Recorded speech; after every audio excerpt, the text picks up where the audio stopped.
Simba es un proyecto gratuito de promoción de la lectura. Ayúdanos a que nuestros libros lleguen a más gente compartiendo lecturas en las redes sociales. Si puedes y quieres, también puedes hacer una donación para mantener el proyecto y posibilitar que nuestra biblioteca siga creciendo. El cervantismo. José María de Pereda. Cuento. El diccionario de la Academia no contiene este vocablo, pero es uno de los propuestos por el último de los individuos del insigne cuerpo literario para la edición que está imprimiéndose. Por si la Academia no le acepta, conste que entiendo yo por cervantismo la manía de los cervantistas, y por cervantista el admirador de Cervantes y el que se dedica a ilustrar y comentar sus obras. En rigor, pues, estos párrafos debieran haberse incluido entre los que, bajo el rótulo de manías, quedan algunas páginas atrás. Pero son tantos, y de tal índole la enfermedad a que se refieren, que bien merecen vivir de cuenta propia y establecerse capítulo aparte. Dice Chateaubriand, hablando de los españoles como soldados, que nuestro empuje en el campo de batalla es irresistible, pero que nos conformamos con arrojar al enemigo de sus posiciones, en las cuales nos tendemos, con el cigarrillo en la boca y la guitarra en las manos, a celebrar la victoria. Si despojamos a esta pintura del colorido francés que la califica, nos queda en ella un exactísimo retrato del carácter español, no solo en la guerra, sino en todas las imaginables situaciones de la vida. Ya que no la guitarra, la pereza nacional nos absorbe los 5 sentidos, y solo cuando el hambre aprieta, o la bambolla empuja, o la curiosidad nos mueve, sacudimos la modorra. Entonces embestimos con el lucero del alba para estar donde él estuvo, medrar de lo que medró y hacer todo cuanto él hizo. Pero de allí no pasamos. Nuestra política, nuestra industria y nuestra literatura contemporáneas lo declaran bien alto. Todo el mundo nos lleva a la delantera, y siempre estamos imitando a todo el mundo, menos en andar solos y por delante. Vivimos de sus desechos, y cada trapo que le cogemos nos vuelve locos de entusiasmo, como si se hubiera cortado para nosotros. Así estamos llenos de conquistas y de títulos a la admiración de las naciones extranjeras. Todos somos ilustres estadistas, invictos guerreros, sabios hacendistas, insignes literatos, laboriosos industriales y honrados obreros. Hemos tenido códigos a la francesa, códigos a la inglesa, códigos a la americana. Revoluciones de todos los matices, reacciones de todas castas, triunfos de todos calibres, progresos de todos tamaños. Y a la presente fecha, el ciudadano que tiene camisa propia se cree muy rico. La escasa industria desaparece antes que la hacienda la devore. Los bufos imperan en el teatro. El hijo de Paul de Kock en la novela. Los panchampla en desfiladeros y caminos reales, y la navaja del honrado menestral desbandulla en las plazas públicas, a la luz del mediodía, las víctimas a pares. De manera que quien nos comprara por lo que decimos y nos vendiera por lo que hacemos, buen pelo iba a echar con el negocio. A hacer cosas nuevas y útiles nos ganará cualquiera. Pero a ponderar lo que hacemos no hay quien nos eche la pata, ni a hacerlo mal y fuera de sazón, tampoco. ¿Pero qué tiene que ver todo esto con el cervantismo? Preguntará el lector, oliéndole lo dicho artículo de oposición más que a otra cosa. No sé, respondo, por cuál de los lados encajará mejor en el asunto prometido. Pero lo cierto es que a las mientes se me ha venido con él y como eslabón de la misma cadena de ideas.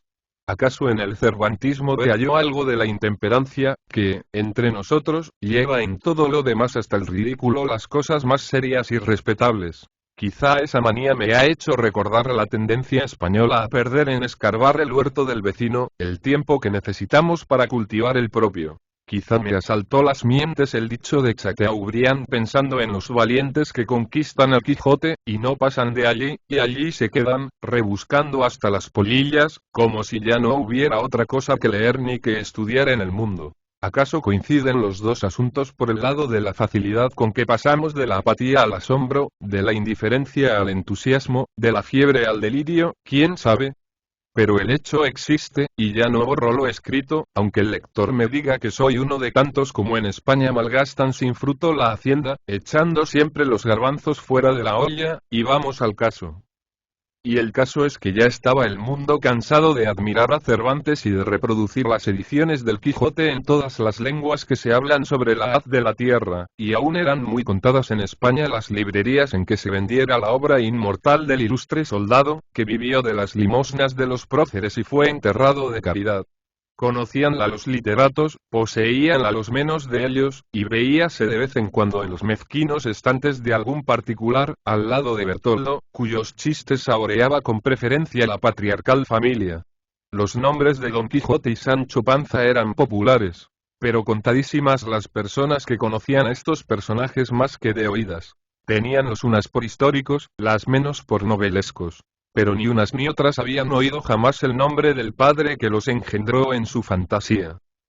De pronto, ayer, como quien dice, alguien, y no español ciertamente, nos aguija y nos apunta el Quijote con el dedo. Sacudimos la tradicional modorra, y allá vamos en tropel, y caemos como espeso granizo sobre la obra señalada. Las prensas gimen vomitando ediciones populares del libro insigne, entre los cuadernos de Jaime el Barbudo y las cavernas del crimen. Y aunque las masas de levita siguen prefiriendo estas creaciones para solaz del espíritu, el nombre de Cervantes suena en todas partes y a todas horas, y las plumas y las lenguas ya no saben decir sino el cautivo de Argel y el manco de Lepanto. ¡Qué barahunda! ¡Qué vocerío! Hay hombre, ya con canas, que acaba de leer a saltos el Quijote, y se escandaliza de buena fe al saber que un mozo imberbe no le conoce todavía. Otro no le ha visto ni por el forro, y mira con lástima a quien declara noblemente que no ha podido adquirir un ejemplar para leerle, y cómo abunda esta clase de admiradores. Pero qué hombre. Pero qué libro. Pero qué tiempos aquellos en que se morían de hambre tan preclaros ingenios. Como esa obra no hay otra, el mundo la admira, y España no necesita más que ella para su gloria. Ah, Cervantes. Ah, el manco de Lepanto. Ah, el cautivo de Argel. Verdades como puños, enhorabuena. Pero que tienen suma gracia dichas por una generación, ya vieja, que no ha reparado en ellas hasta que se las han metido por los ojos. Y aún así no las ha visto bien.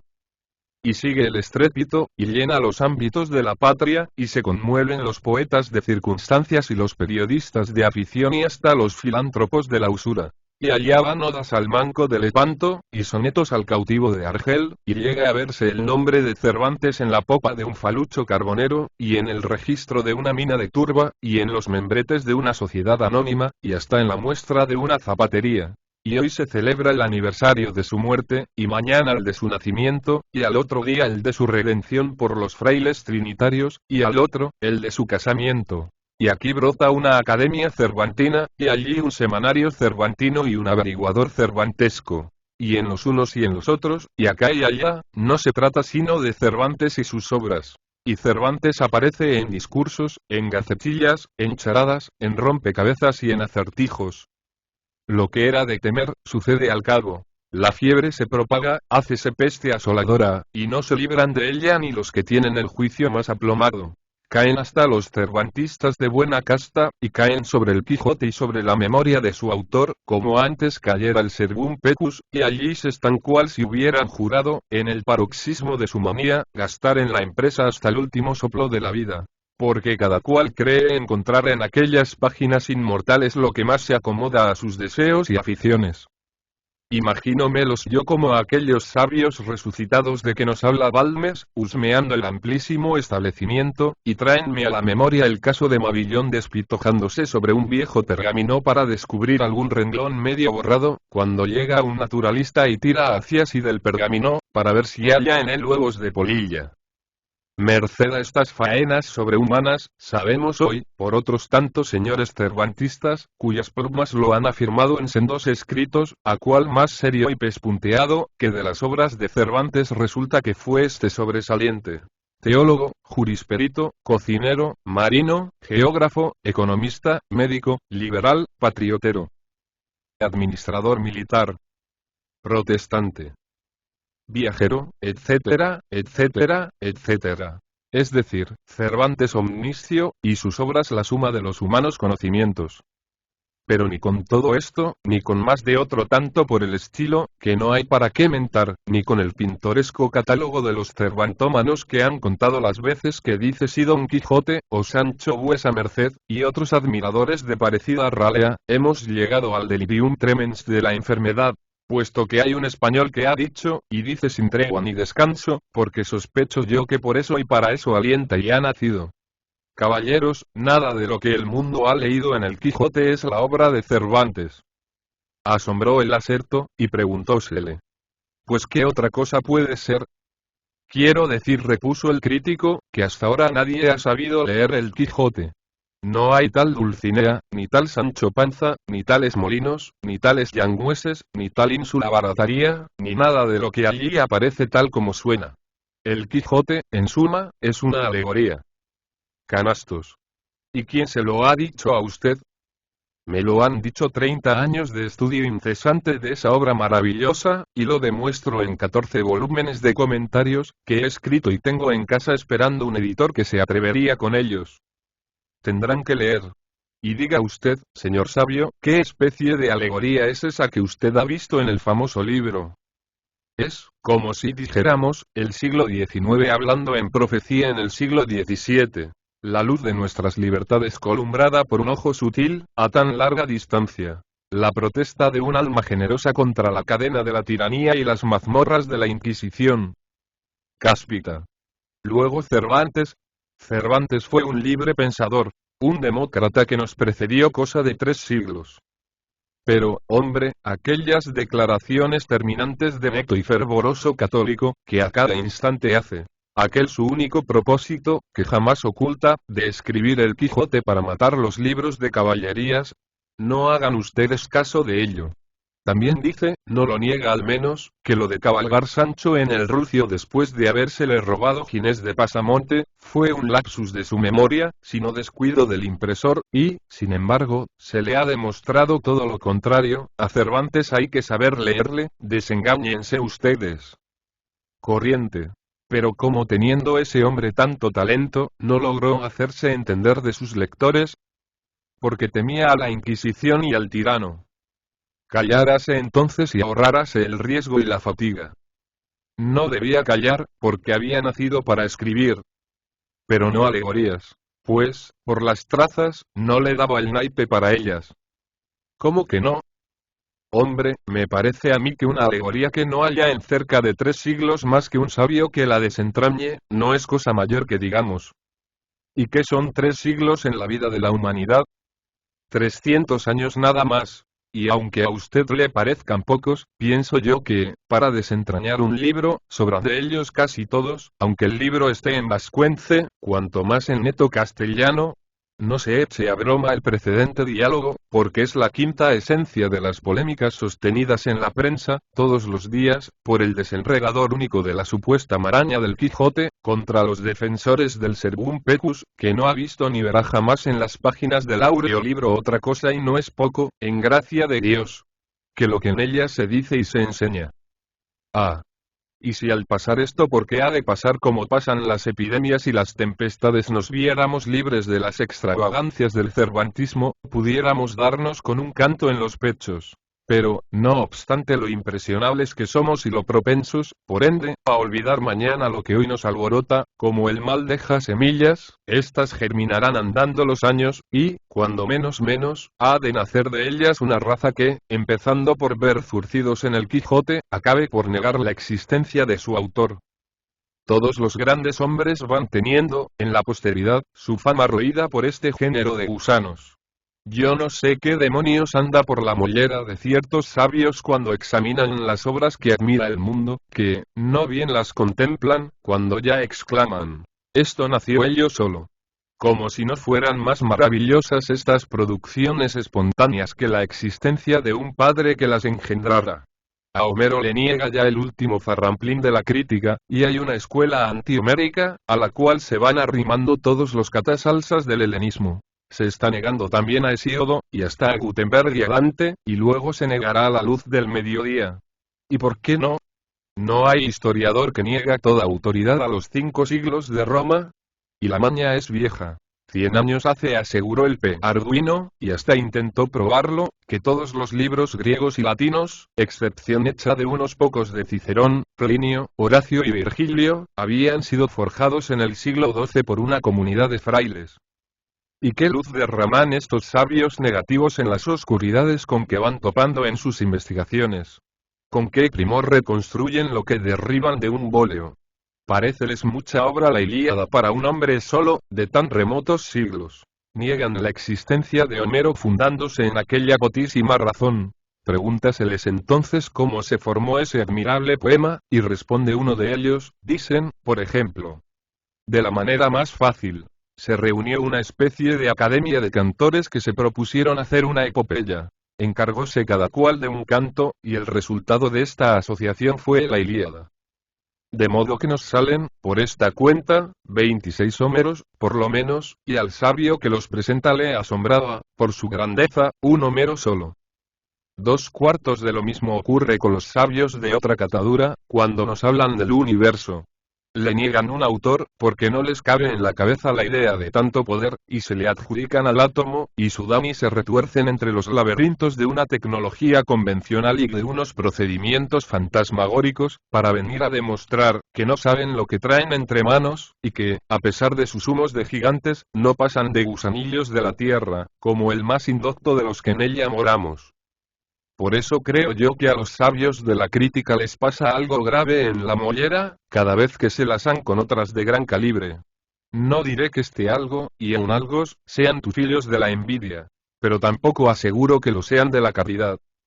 Volviendo al asunto, digo que nacerá quien niegue la existencia de Cervantes, apoyando el aserto en la autoridad, por supuesto, de otro sabio, necesariamente francés. Este tal habrá descubierto que en el siglo XVII no sabían leer ni escribir en España sino los frailes, a los cuales se debió la traducción, del francés al castellano, de aquel teatro admirable que ha estado pasando tantísimos años por español de pura raza. Que los nombres de Lope, Moreto, Tirso, Calderón, etcétera, no son otra cosa que seudónimos con que se disfrazaban los traductores temiendo a la Inquisición, que prohibía el culto de las bellas letras a la gente de Corulla. En cuanto al Quijote, seguirá diciendo el sabio de mañana, basta examinarle una vez para convencerse de que no pudo ser la obra de un hombre solo. La novela de Grisóstomo, la de Dorotea y Lucinda, la del curioso impertinente, la del cautivo, la del mozo de mulas, etc., intercaladas, violentamente en la primera parte, y desenlazadas, con otros varios sucesos, en la venta de Juan Palomet el zurdo, en una sola noche, lo prueban hasta la evidencia. Esas historias las narrarían los ciegos por las calles al ronco son de la guitarra, o las recitarían los inquisidores en las tertulias de los señores de horca y cuchillo, mientras las señoritas y las monjas bailaban el zapateado y el jaleo de Jerez. Algún fraile ingenioso las recogió, engarzólas en las populares aventuras de un loco legendario, llamado, según doctas pesquisiciones de un bibliómano cochinchino, Don Fidalgo de la Manga, y publicólo todo bajo el rótulo con que se conoce la obra del supuesto Cervantes. Por lo que toca a la segunda parte de la misma, quien ignora que se debe a los frailes agustinos, que la escribieron en odio al autor de otro Quijote falsificado, al P. Avellaneda, prior de los Jerónimos del Escorial. Cosa parecida se dirá de las novelas ejemplares, del Pérsiles y la Galatea. Tradiciones popularísimas en España, aunque de procedencia francesa, recogidas y dadas a luz por frailes codiciosos que explotaban el prestigio del imaginario Cervantes, hecho célebre desde la aparición de la primera parte del Quijote.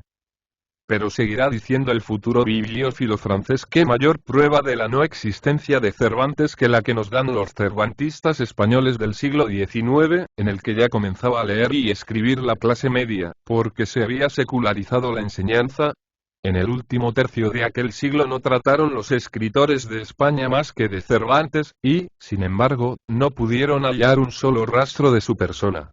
¿Quién le supuso soldado en Lepanto? ¿Quién cautivo en Argel? ¿Quién teólogo? ¿Quién marino? ¿Quién abogado? ¿Quién cocinero? ¿Quién médico? ¿Quién ardiente propagandista de la Reforma? ¿Quién afirmó que había nacido en Madrid? ¿Quién que en Alcalá? ¿Quién que estuvo preso en Argamasilla? ¿Quién que en Valladolid? Y nada se prueba en limpio, ni nadie supo jamás en qué punto de la tierra descansan sus cenizas. La misma confusión de pareceres se observa en lo relativo al texto primitivo y a la intención generadora de la novela. Cada edición de ella en aquel siglo salía ilustrada por un nuevo comentarista, que quitaba y añadía, a su antojo, frases y períodos, sobre texto de enmendar así los errores tipográficos del impresor Juan de la Cuesta. Esto nos hace creer que el Quijote que salió del siglo XIX no se parece en nada al que, por primera vez, publicaron los frailes del XVII, de cuyas ediciones no ha llegado un solo ejemplar a nuestros días. Afortunadamente, se conservan 14 volúmenes de un literato andaluz de aquella centuria en cuya obra se pone de manifiesto la verdadera importancia del libro del supuesto Cervantes. El tal libro es una ingeniosísima alegoría, según afirma el intérprete feliz de los 14 volúmenes. Y a su parecer nos adherimos, no sin declarar que si el perspicuo andaluz sudó tinta para dar con la clave del enigma, nosotros hemos sudado pez para acomodar nuestro criterio a las angosturas, nebulosidades y retortijones de sus ingeniosos razonamientos. Pero a gimnasias más abstrusas y complicadas nos tiene avezados el intelecto la filosofía alemana. Y al influjo de esa ciencia, madre de la actual sabiduría, debemos este descubrimiento portentoso. De modo que bien podemos decir, con otro ingeniosísimo comentarista, contemporáneo del de los 14 volúmenes, el cual comentarista de jactaba de poseer el autógrafo del famoso libro: ni Cervantes es Cervantes, ni el Quijote es el Quijote.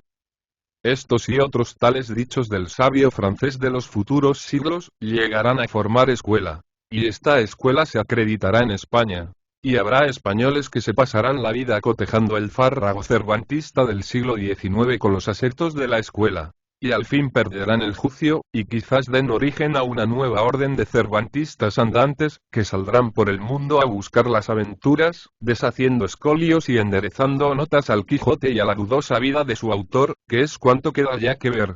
Entre tanto, cosa es que abruma el espíritu la contemplación del cervantismo de nuestros días, malgastando lo mejor de la vida en resobar, sin pizca de respeto, al más ilustre de los nombres y a la más hermosa de las creaciones del humano ingenio. Apesta y empalaga ese fervor monomaníaco con que todo el mundo se va hoy a buscar misterios en el fondo del libro, y habilidades en el autor. Debémosle admiración, y es justo que se la tributemos. Pero no con cascabeles ni vestidos de payasos.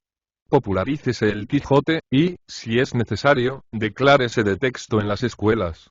Pero no el que nos ofrezca, arreglado a su caletre, el cervantismo al uso. Si las investigaciones hechas por doctos y respetables literatos, desde Navarrete hasta Artzembust, no bastan a poner en claro cuáles son, en las primeras ediciones de Juan de la Cuesta, errores del impresor, y cuáles descuidos de Cervantes, inténtese esa empresa. Pero una sola vez y por gentes erigidas en autoridad literaria. Y lo que resulte del expurgo, sin más notas que las precisas para aclarar la significación de palabras poco conocidas hoy del vulgo, o para mostrar los pasajes en que Cervantes parodia escenas y trozos de los libros de caballerías, algo, en suma, de lo que hizo Clemencín, y no digo todo, porque este comentarista cayó también en la impertinente tentación de meterse en pespuntes y reparos gramaticales. Como si quisiera enmendar la plana a Cervantes, guárdese como oro en paño y sea el modelo a que se ajusten cuantas ediciones del Quijote se hagan en lo sucesivo. Pues el mal no está en que un literato de autoridad y de juicio meta su escalpelo en las páginas del áureo libro, sino el precedente que de ese modo se sienta para que todos nos demos a expurgadores de faltas y a furcidores de conceptos. Y aún sin este riesgo, ¿qué se saca en limpio de las enmiendas de los doctos, si cada uno de estos señores está tan discorde con las de los demás, como lo están todos ellos con el asendereado Juan de la Cuesta? Y si ya entran por miles las confesadas alteraciones hechas en el texto de las primeras ediciones por esos respetables literatos, ¿qué lector, al poner el dedo sobre una palabra del Quijote, se atreve hoy a asegurar que esta palabra sea de Cervantes y no de alguno de sus correctores? ¿Y quién se atreverá mañana si a la afición reinante no se le ponen trabas? Volviendo al cervantismo inconsciente e intemperante, digo que no mezcle berzas con capachos, ni confunda tan lastimosamente lo serio con lo bufo. Elévese una estatua en cada plaza pública española al príncipe de nuestros novelistas, y sea cada edición de sus obras un monumento tipográfico. Pero, por el amor de Dios, no pidamos fiestas nacionales para cada uno de sus aniversarios, ni nos demos todos a académicos cervantinos, ni estampemos el egregio nombre en desvencijadas diligencias, ni en sociedades de bailes públicos, ni salgamos a la calle con cara de parientes del ilustre difunto, ni asociemos su memoria a todas nuestras debilidades y sandeces. Léase y estudíese la inmortal obra, que deleite y enseñanzas contiene para doctos e indoctos en todas las edades de la vida. Pero no pretenda cada lector imponerse a los demás con el fruto de la tarea, pues cada hombre es un carácter, y, como dijo un insigne escritor, disputando sobre reparos hechos, y no del todo mal, a unas enmiendas suyas al Quijote, cada uno tiene, don Zacarías, sus aprensiones y sus manías. ¿Y a dónde iríamos a parar si se diera, como se va dando, en la gracia de remendar e interpretar el libro, al tenor de esa suma de aprensiones, y conforme al parecer de cada aprensivo? Dudo mucho que el gobierno de la nación permitiera a los aficionados a la arquitectura poner sus manos en determinados detalles artísticos de un monumento público, so pretexto de que así lo quiso el arquitecto, a quien no deben achacarse los errores de los canteros. ¿Ha habido pincel que se atreva a borrar el tercer brazo con que aparece en el museo uno de los mejores caballos de Velázquez? Antes al contrario, no se lleva el respeto al gran pintor al extremo de hacerse las copias de tal cuadro hasta con ese glorioso arrepentimiento. ¿Por qué no ha de merecernos iguales deferencias y consideraciones el blasón de nuestra nobleza literaria? Por lo que a mí toca, desde luego aseguro que, si tuviera poder para ello, declaraba el Quijote monumento nacional, y no consentiría, bajo las penas más severas, que se alterara en una sola tilde el texto de la edición que, por los medios indicados, o por otros análogos que se juzgasen mejores, se hubiera declarado oficial, con todas las solemnidades y garantías apetecibles. Que tiene erratas, que las tenga. Que lo del rucio, mejor que mejor. Habrá trastrueque de párrafos, ni razonamientos que valgan lo que dice del caso el mismo Cervantes en la segunda parte de la novela. ¿No son estos descuidos y aquellos arrepentimientos y los otros deslices gramaticales, el mejor testimonio de la frescura y espontaneidad de la obra? ¿O creen los químicos del cervantismo que un libro como el Quijote puede hacerse con regia, compás y tiralíneas? Si Cervantes hubiera tenido que estar atento a cuántos tiquismiquis le quieren sujetar sus admiradores. Si lo que dijo de herir de soslayo los rayos del sol a su personaje al lanzarse al mundo de las aventuras, lo dijo para que la posteridad no dudara que salía de Argamasilla de Alba y no de otro lugar manchego. Si no fueron donaires de su pluma y primores de lengua otros 1000 pasajes de su libro, sino estudiados disfraces de otros tantos propósitos trascendentales.